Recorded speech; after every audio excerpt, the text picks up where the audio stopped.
آج یہ ننگرہار کا وہ دوسرا ہسپتال ہے جس میں میں موجود ہوں۔ پرائیویٹ سیکٹر بھی گورنمنٹ کے ہسپتالوں کے ساتھ مل کر کام کر رہا ہے۔ یہاں ڈاکٹروں نے مجھے بتایا ہے کہ ان کے پاس موجود وسائل ناکافی ہیں۔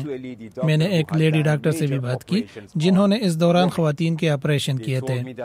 انہوں نے مجھے بتایا کہ لگ بھگ 50 خواتین اس وقت ہسپتال میں داخل ہیں۔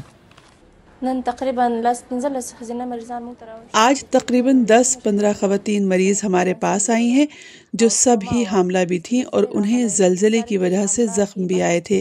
کسی کو سر، کسی کو کمر اور جسم کے دیگر حصوں پر زخم آئے تھے۔ ان میں سے تقریباً 7-8 خواتین کو ہم نے سرجریز بھی کی۔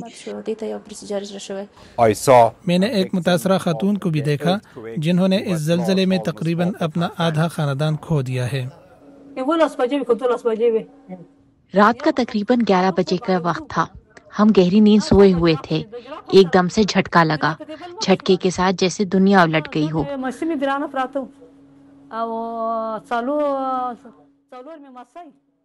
4 نواسیاں، ایک بہو اور 4 نواسے ملبے تلے دب گئے اور وہ نہ نکل سکے۔